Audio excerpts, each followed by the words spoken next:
Hey, this is Steve in Dallas, Texas. It's Saturday morning, my friend, and you are listening to Light Talk. Good morning. This is Zach coming to you from Washington, D.C., and today we are discussing tungsten lamps, light plot disclaimers, should my department be accredited, wacky stage directions, color balancing between projections and stage lighting, all on Light Talk. And this is David coming to you from the beautiful Belmont Shore neighborhood of Long Beach, California. And if you don't already know, you are listening to Light Talk, and we are the Lumen Brothers. Okay, welcome everyone to episode 289. And for your information, we normally tape this show in the afternoons, but due to our schedules this week, we have to do it late at night. So once again, we've got Light Talk After Dark. Oh, that's why Zach did his FM radio voice. That's right. Yes. I was waiting for Steely Dan to come on in the background. Well, That's coming soon. But anyway, speaking of Zach, Zach's with us today. Hey, man, what's going on? Not much. I'm happy to be back and just starting to get ready for our adventure in Las Vegas coming up next month. That's right. Big adventure. We're going to be talking about that in a minute. But let me tell you something, Zach. Personally, I'm really glad you're back because you know what that means? It means that Stan's not on the show. That means Snoot is not going to call. Zach, I don't know if you've been listening. I don't know, but we've been having some major issues. And every time that Stan's on the show, something happens. Am I crazy or what, Steve? I mean, come on. I think he has been a little flippant with our new law firm. And, you know, there's a little pushback coming his way. And rightly deserved. He does live in the state where laws are flexible. Well, flexible. I thought laws there are like alternative laws. You know, you got regular laws, you got alternative laws. But I don't know. It's just really great to have a normal episode. This is the first time I think anyone's ever said this. I was contributing to something by bringing normalcy. So I assume that Snoot's not calling today. Thank God. I mean, we love Snoot. She's fantastic.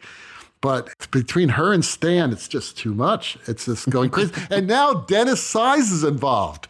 Now, you know, she went after Dennis last week, and Dennis wants to rebut. It's going to be crazy. So yeah, we're going to put that all on the side until Stan's back on.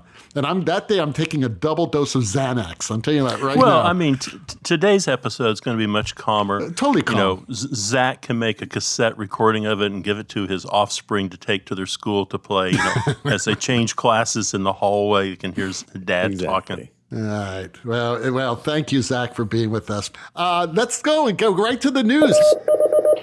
Hey, we've got today LDI news. First, Ethan Steimel will be hosting Artistic Finance at LDI for a second year in a row. Isn't that great? Congratulations, Ethan. That's a serious podcast. That tells you how to save your money and become a millionaire at age 35. That's true. If you want to learn how to go broke, listen to us. We're experts in that, how not to handle your money. But Ethan, congratulations. And you know something? It's about time we had him on our show, don't you think? Yeah, because that'll put an end to his podcast. You know, that'll completely discredit him everywhere, and we'll get those viewers.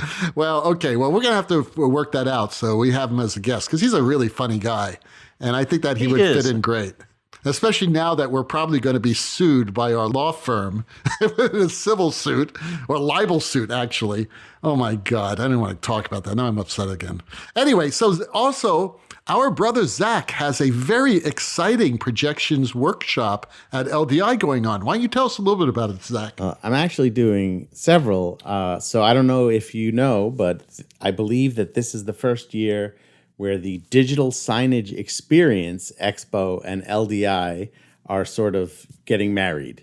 So this will be their first dance as husband and wife. Will there be like an Elvis impersonator doing the ceremony? I mean, it's Vegas. But the nice thing about it is that everybody who's attending LDI is also permitted to attend the Digital Signage Experience. Fantastic. And vice versa. So they can kind of cross-pollinate and check out what's going on at the other event. I mean, it's not the same as a couple of years ago when the cannabis convention was also Oh, that's always there. the best. I know. Or the porn convention. Sometimes the porn convention's there too. Right. But it'll be very interesting. So actually, one of the sessions that I'm doing is sort of a session that is a LDI and digital signage experience session that is titled LED Screens, a cross-section between public art and advertising. And that's on pretty Thursday. much covers it all. Right there. Yeah. So on Thursday, I'm doing that session. On Friday, I have a bunch of programming for media servers sessions that go from like, the basics of how to just like get started and organized to much more specific system integration and how to like connect your machine to other devices. And then I'm really excited on Saturday, actually doing a projection mapping session with Casey Wilkerson from Disney, who we had on the show. Of course. We've had her on our show.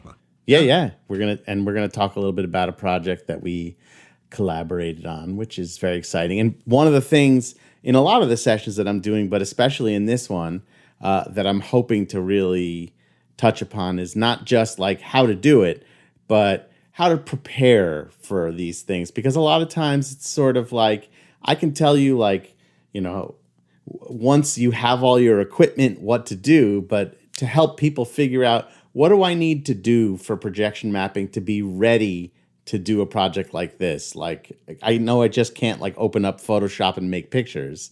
So really like the nuts and bolts of preparing for a projection mapping project. So this is on Thursday and Friday. Thursday, Friday, and Saturday. And then, of course, we have our live show. Right. Then we have our live show on Saturday afternoon at 4. Right. And then we all pass out.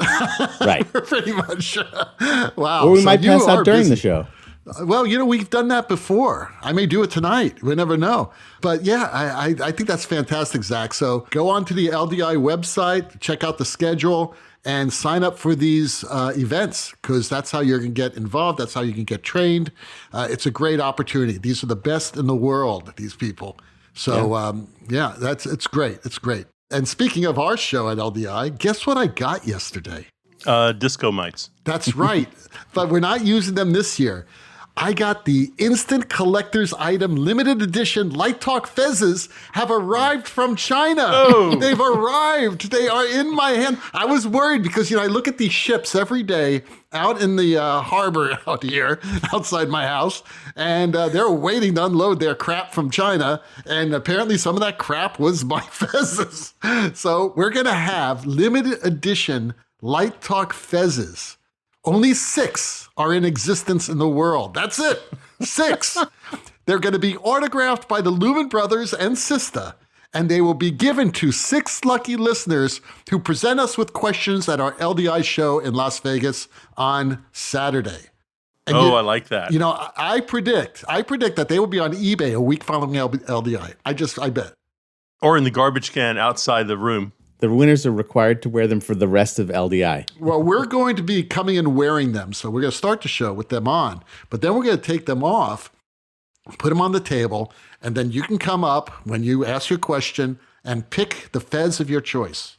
Now, just a note, I am bald, so your chances of getting hair mites from my fez is very low compared to Zach and Steve and Stan. And Ellen. So there you go. All right. So that's really exciting. And you know something? I bet Ethan is not giving away that quality swagget like we are. He's probably giving away fake $100 bills with his photo on it. Well, he might wonder if purchasing Chinese-made fezzes is fiscally responsible. What I think he goes to the different banks in Manhattan and gets those free pins, and he'll be giving out free swiped pins. Right. It's a finance show. Money clips. That's what he's giving away. Money clips. Remember when banks used to give you like a 13-inch black and white TV or a toaster? Yeah. Those were the days. Those were the days. All right, let's get on with the show. Steve has our first listener question. Okay, it's Arnie from Georgia. And Arnie writes, so with everyone calling for the death of tungsten lamps, why is no one bringing up carbon arcs? What a mess. They're horrible. Carbon arcs? Do people still use them? Come on. Arnie, I looked this up online. And when I type in carbon arc follow spot, the little line that follows it is now obsolete. So I think no one is bringing. You have a good point. They are nasty and messy and smelly, and oh yeah, they're just terrible. But I could not find a manufacturer still making a carbon arc light. I did see that occasionally carbon arc light is used for searchlights, and there's still some of those World War II searchlights running around. So I mean that's carbon arc base. And I guess another little thing I saw about a carbon arc is it is also used because it produces a high intensity of ultraviolet light. Mm-hmm. So there you go. So I think no one's bringing them up because we started phasing them out. And I would say, bless your heart, we started phasing them out probably in 1984. I think that was, you started really seeing arc lights going away and discharge lights coming into arenas. And the reason it took so long was the discharge lights were difficult to transport, and you always had to wear gloves, and they gave you like a 50-cent face shield to wear to kind of to convince you that you were being protected if this lamp under like 37 atmospheres exploded, it wasn't going to hurt you. Yeah, right. So that's if you go back in history, and you'll see the first big kind of success that those arc lamps had, the discharge lamps. Go back and look at Diana Ross in Central Park, and it's raining her out, and every light in the place has been destroyed, turned off, or shorted out, except these 4 follow spots from Japan that were discharge lamps that later Colortran would buy and turn them into their flagship discharge light. So, no, we don't use them. You mentioned the Diana Ross concept. Go and check out Woodstock, the movie. Chipmunk. Oh, yeah. You remember, you originally was going to have an entire lighting rig overhead, but the the ceiling could not support the trusses. So all those lights that were going to be overhead were replaced by 8 carbon arc follow spots that were on towers. There were on 4 towers, 2 on each tower. I believe that's what it was. May have been 12. I'm not too sure. But it rained there too. When it rained, they had to shut everything down.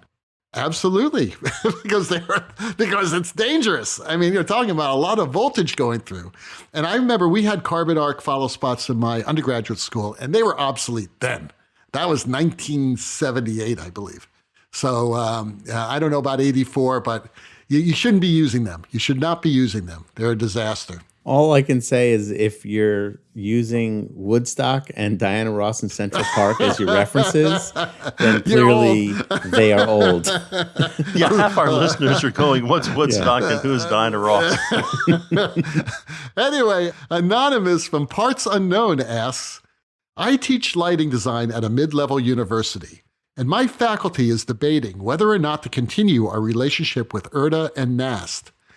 We do use IRTA for graduate student recruitment, but what are the advantages and disadvantages of keeping our accreditation with these organizations? All right, well, Steve and I were sort of talking about this before the show today because I have been a part of 2 NAST accreditations at SMU, and I believe 3 or 4 where I am right now. So I've been through this. And I know the difficulties of doing this because you have to do a self-evaluation, okay? And it's a self-study. And then you have to write up a document, a self-critical document of, where you meet the standards and where you do not meet the standards and how you plan on meeting those standards that you're not meeting at the time. And it's always been like a pain in the butt to do these things because usually the head of the programs end up writing them. So I was the head of design, and so I had to write the design production area section of it. But, even though it's a pain, and this is just my own personal opinion, I think it's really important to do it. Because if you're not forced to do a self-study every 7 years, you're never going to do a self-study. And I think the process, just looking back in the 20, 30 years that I've been doing this craziness, the process is worth something. Also, there are other reasons why I think these 2 organizations are important, and that's because they have certain minimal standards to be accredited. And you could lose your accreditation if you don't meet those standards. And I think those standards are important.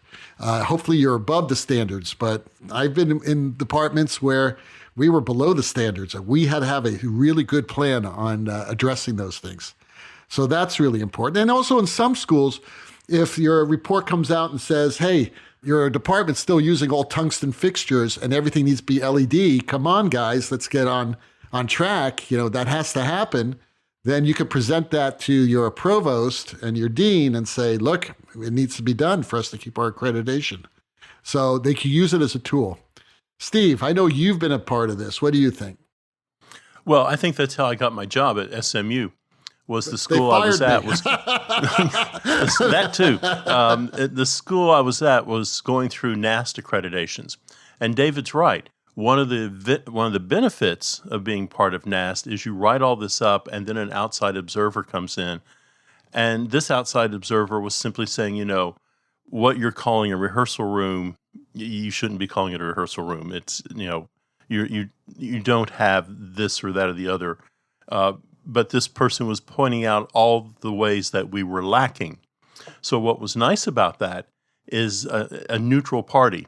You could take the comments of a neutral party who had no dog in the fight and say, look, we need a piece of Marley. We need some mirrors on a wall. We need a bathroom within 20 feet. They could just go down the list. This is what everybody else has. If you're trying to have this accreditation, this is what you need too.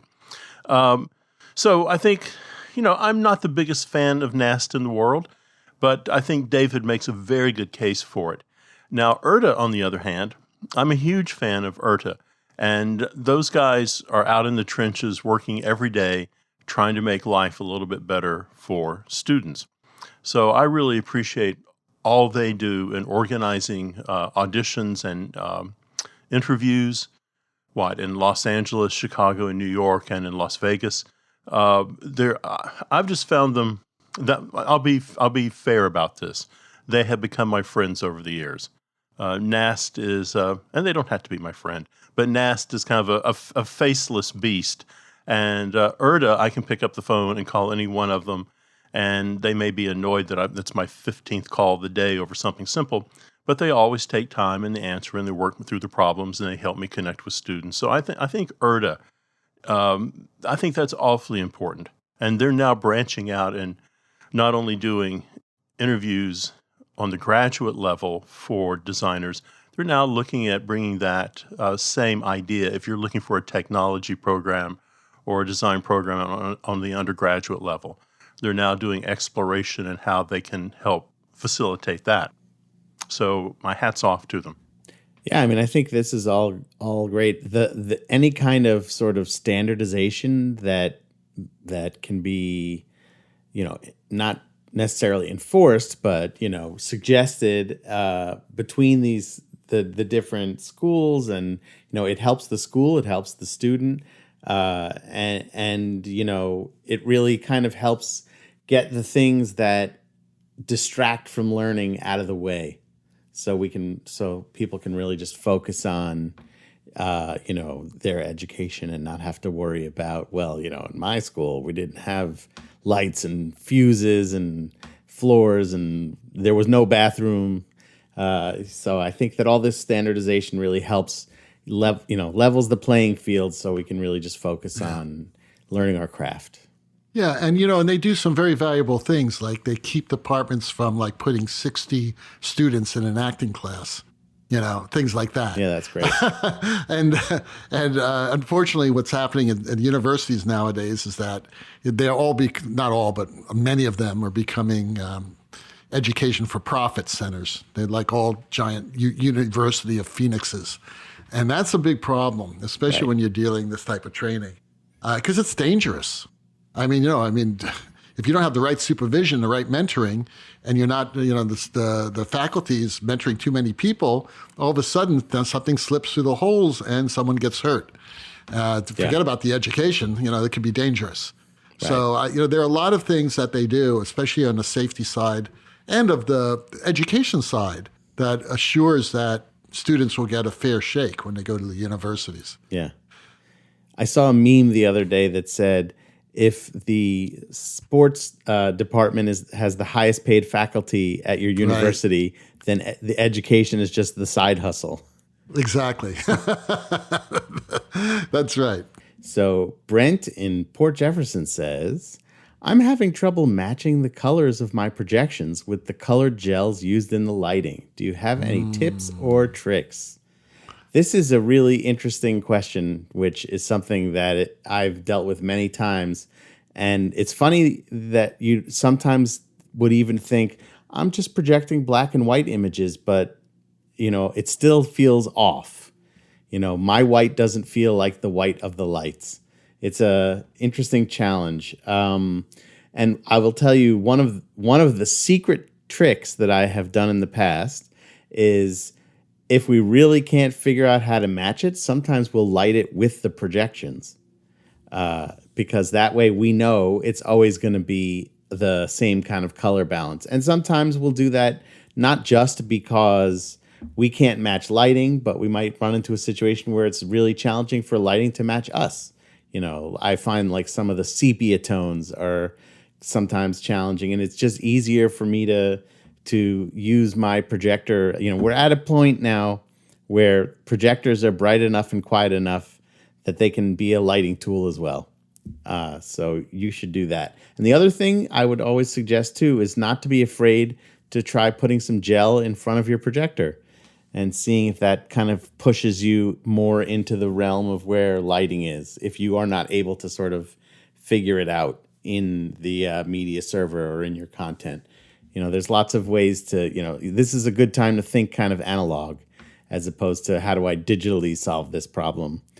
You can often find a gel that will kind of tip the colors in the right direction of where lighting is. And one thing, especially like when I was saying earlier with black and white, if you're going to do content that's all black and white, it is important when you are creating your content to make sure that it all matches itself on your machine first. Because there have been plenty of times where, I've done a show where we downloaded a bunch of black and white stock footage, for instance, but some of it's got a little bit of amber and some of it's kind of like a cool white. And if you're not really thinking about making sure that all of that stuff is even and equal first, then you're going to find it way more challenging when it's up on the set to match the light quality of lighting if each of your clips is a different light quality within itself. So it's interesting that you said about having the lighting there while you're doing projections and vice versa. I wouldn't even do a show. I wouldn't light a show without the projections being there because it's a waste of time to me. I mean, I know there's certain circumstances where for some reason the projections aren't ready or the light's not ready or you got to work whenever you can or you got to, split it up. But in an optimal situation, I'm going to want to have those projections up there while I'm lighting the scene. Right. So that I can match the colors. And because it's like doing half the light plot, lighting half the light plot on one day and the other half on the other day. Right. You know what I mean? But I understand how there could be situations with scheduling where it can't happen all in the same day. It happens a lot in like when you're doing like a corporate event and there's a marketing department that's making content and, they're just constantly sending you new things up until the last second. Right. You hear all about it on upfronts, especially where like, they get the content 2 seconds before the president of the network shows up. Oh, nice. I'm glad I don't do shows like that. Yeah. I don't think I do well in that type of business. But, it's just, thinking about it and making sure that you've prepared your content as much as you can in advance and then, being aware of it. One of the things Driscoll used to actually do when we worked together is he would go into Lightright and he would make me digital versions of all the gels that the lighting designer had spec'd for the show. And that way I could put them in the media server and have a starting place. So like if I knew he was pulling up a certain kind of blue, that I could call up that same blue and overlay it on top of my content to see if we could match the tint. And it was an interesting, fun challenge that, it was never like Pantone accurate, but it got you like 80% of the way there. Yeah, that's fantastic. It's great. It's great advice. You are listening to Light Talk, and today Light Talk is sponsored by Better Than Nothing Industries. Do you need to dress some cable? Maybe repair a spot on the dance floor. Perhaps you have some masking that's ripped. Whoops.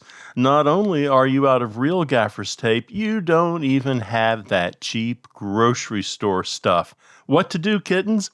Well, now, just reach for Better Than Nothing gaffer tape.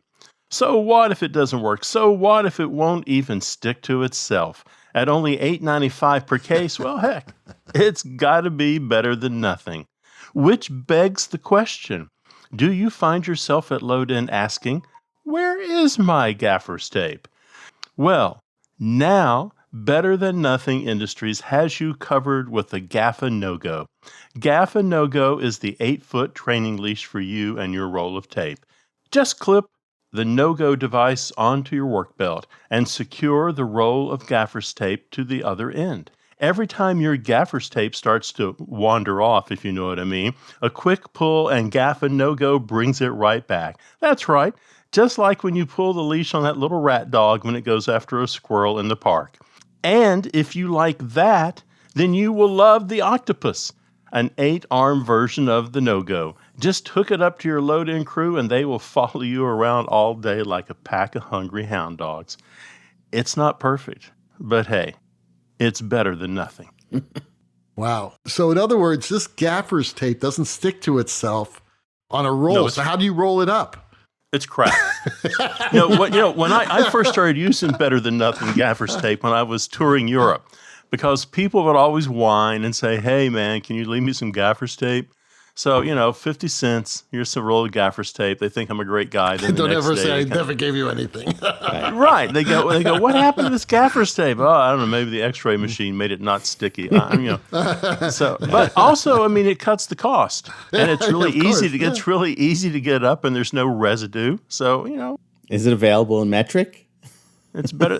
Yes, it's made up in Oklahoma, and we don't have to go into Oklahoma right now, but we know what's made up there. Yeah, but we could talk about Nebraska if you like. Oh, now that's like New York City is Nebraska compared to Oklahoma. And now back to Light Talk.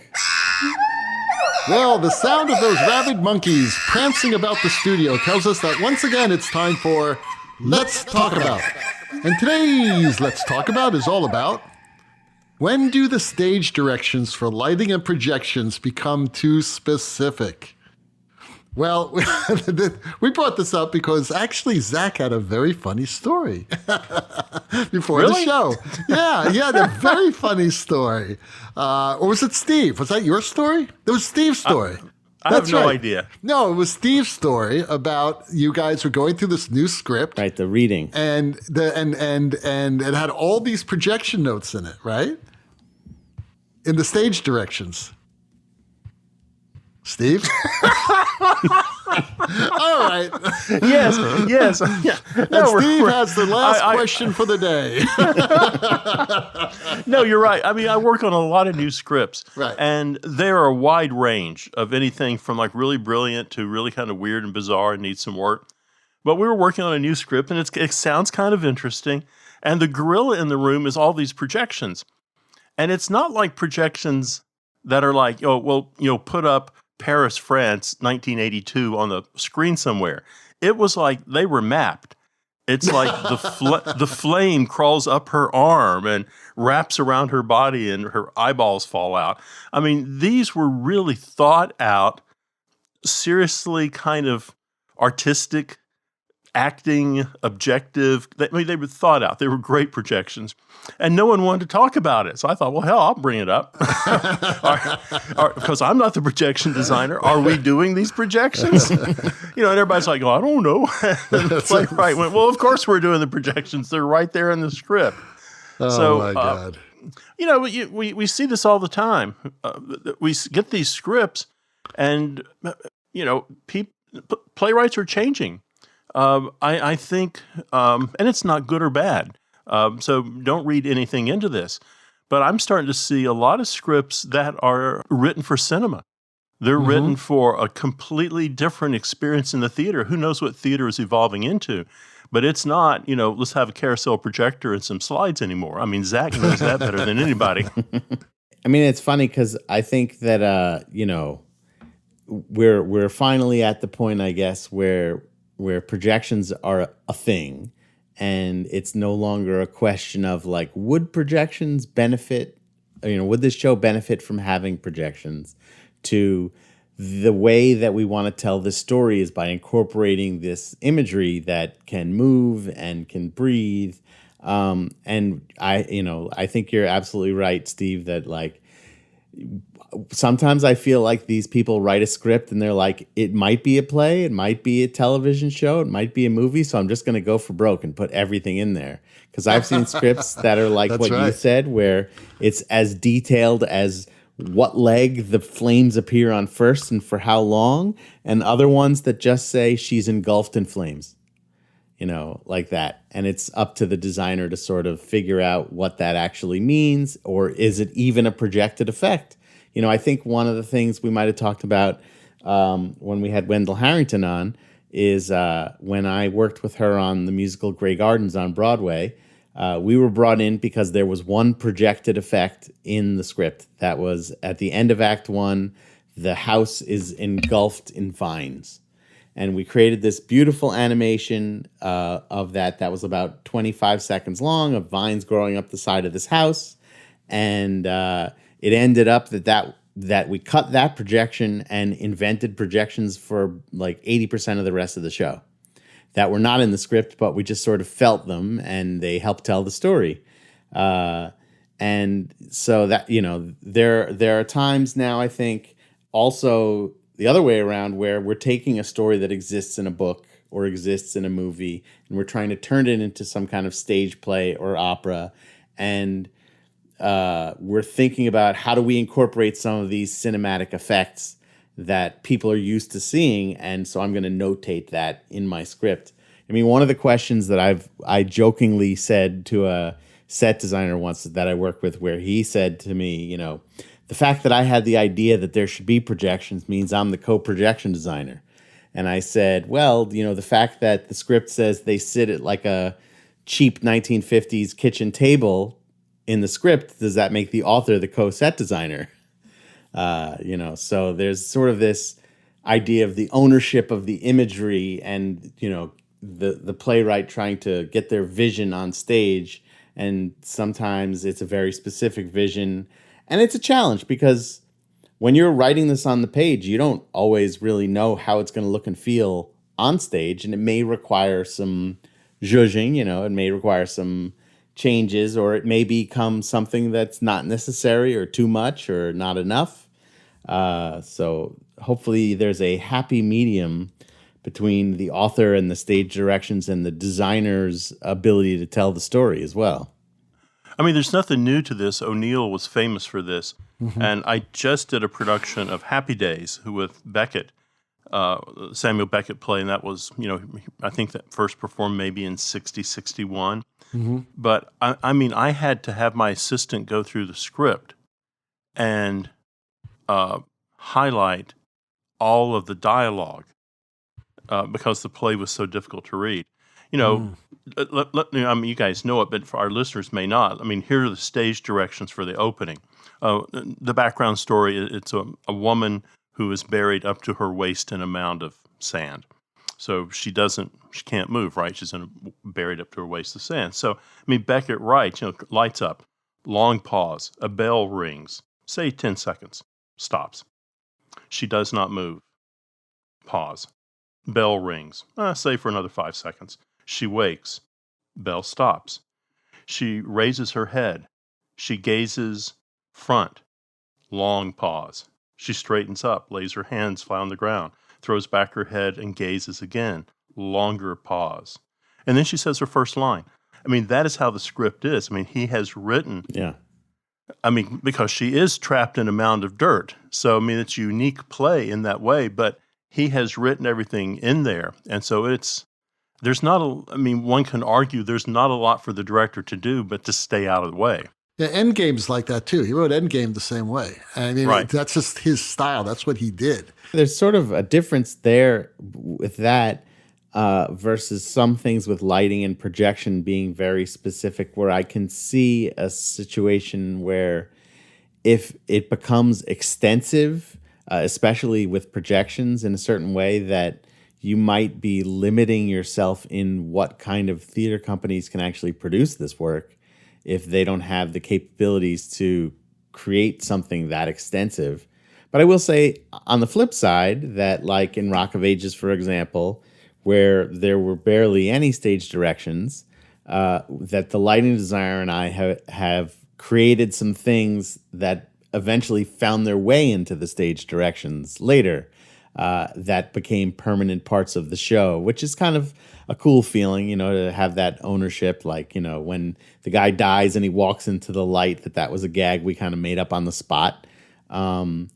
But I always have felt like I wouldn't want to have anything in that kind of script that then if like a junior high wanted to do it, they'd be like, we can't do this because there's no way for us to accomplish that level of detail. Which begs the question, and I'm not trying to put you on the spot, when you read a script and those stage directions are in there, do you try to follow them? Or do you look at that and just go, well, that's how another production did it, and that's an interesting take on the idea? I think that's a conversation with the creative team. Like, every time somebody does In the Heights, I know they have a conversation about, are we going to have the two buildings like this? And I'm sure that most of the time they say, no, we're going to have a different look. And then it always ends up finding its way back to that because the stage directions kind of end up requiring a certain design. And I think, but that's a conversation that you have as a group. It's like, how tightly do we want to follow this, and how much can we reinterpret? How much are we permitted to reinterpret as well? It's interesting. There are also questions of what your intellectual property is. Whoever came up with the idea, and then then it gets real messy. But I think that's just okay. I mean, it's okay when that stuff like that happens. Scripts are supposed to be not followed by rote. They're a story that you're supporting. And you could support it with a better idea than what's in the script. I absolutely agree. I think like the thing that Steve was talking about where it gets into the world of being concerning is when the storytelling is so heavily dependent on the stage direction that if you were to alter the stage direction or what the stage direction describes that they want out of lighting or video, that it would hamper the audience's ability to understand what was going on. Of course, you never want to distract from that. Right. Anyway, so I think we just ran that to the ground. But some good comments, gentlemen, some good comments. So Steve has the last question of the day. Yes, this is Davey in New Mexico. And Davey writes, do you think the disclaimer on a light plot does any real good if you're pulled into court? So if you don't know what Davey's talking about. He's talking about my light plots. I don't know when this first appeared. Any ideas? I mean, was it in the 80s maybe, or later than that a disclaimer went into a light plot? I started doing it in the 90s. So this disclaimer that he's talking about, if you don't know what it is, I've got one variation of it here. There's a couple floating around. They're not terribly hard to find. But the variation I have, and usually this goes down somewhere near the title block. Right. Around it's from the notes area. contract. It's actually from the USA contract. It's in the contract too. It says, this drawing represents visual concepts only. The designer is unqualified to determine the structural or electrical appropriateness of this design and will not assume responsibility for improper engineering, construction, handling, or use. All materials and construction must comply with the most stringent application of federal and local fire, safety, energy, and environmental codes. I mean, what that disclaimer is saying is that you're not a structural engineer, you're not a rigger, you're not a TD, you're not a safety inspector. Or an electrical contractor. Right. I mean, you're doing your plot.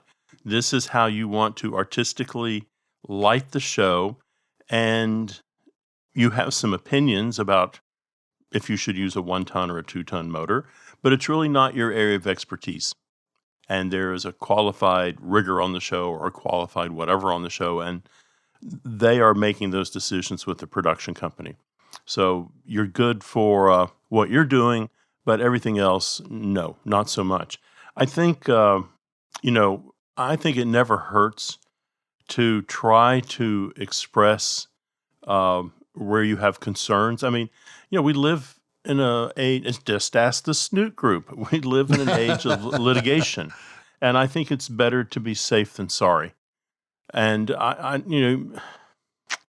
why not put it there? There's one thing you left out that's in my disclaimer, and that is that the designer recommends that a qualified structural engineer review these drawings, an electrical and construction engineer, and if any safety issues come up, the designer will make those changes.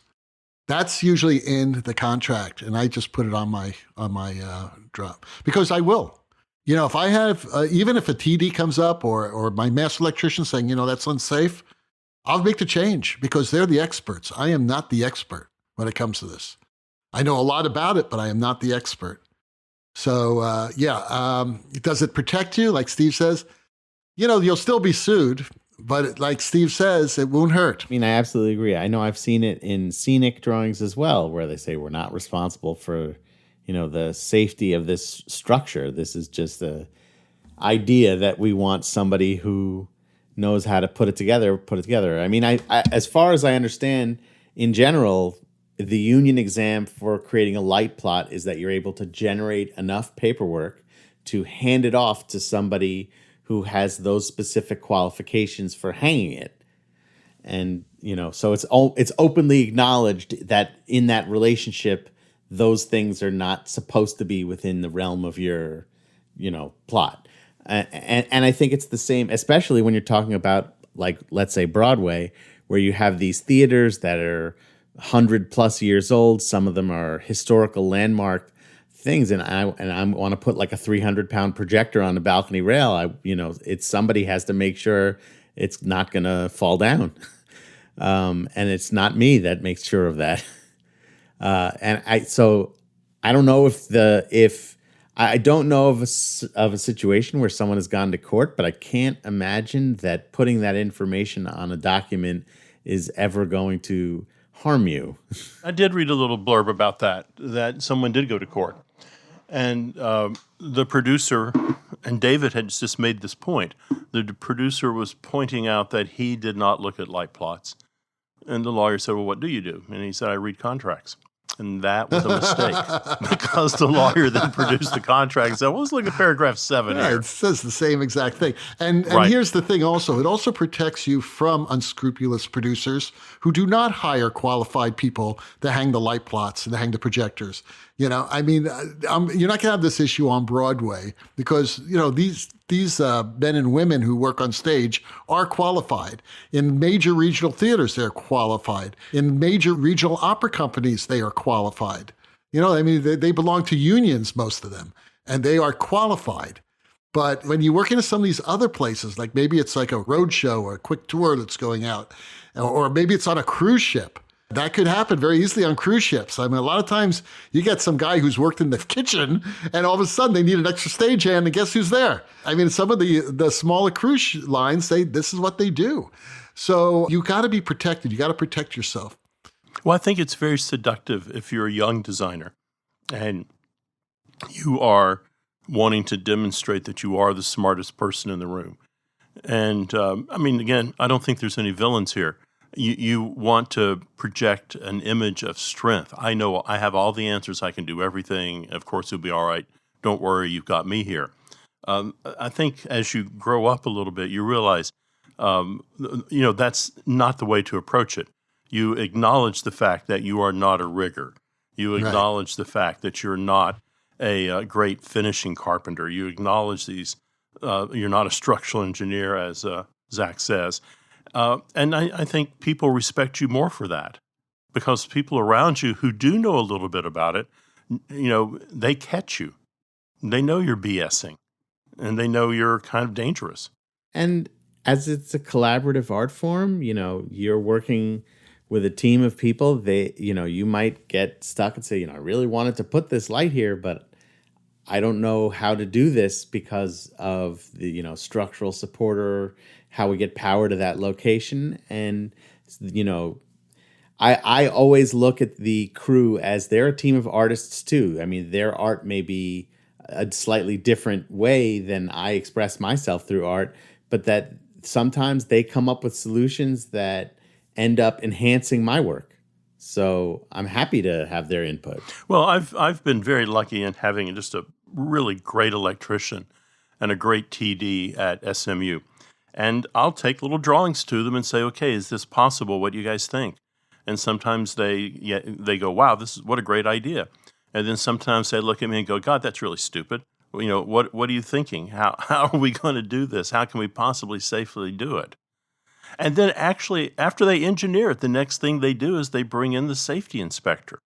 And the safety inspector walks in and slaps him on the back and says, good job. Or he slaps him on the head and said, did you think about this and this and this? So we're always looking for that voice of experience that no one wants a truss to fall on the audience. No one wants a light to blow up. And the glass, a par can fall down on the actress on stage. The gravity is the only thing left for par cans. So my final bit of advice is get at least a $2 million liability insurance, okay? It's not that expensive. Do it. So that way, at least you know that, God forbid, you get sued, you're going to be able to afford your legal representation. Snoot, her prices have gone up, by the way, since Stan has been giving her a hard time. I don't know if you got the latest bill, because apparently this contract that Stan signed, that they could raise their prices whenever they want. We need to get a seventh Fez. And that Fez needs to go to Snoot. Right, Christmas present. A Christmas Fez, yeah. The rocking sounds of the Luminoids tells us that once again you've spent another morning listening to Light Talk. You can hear our show on just about every podcast site out there.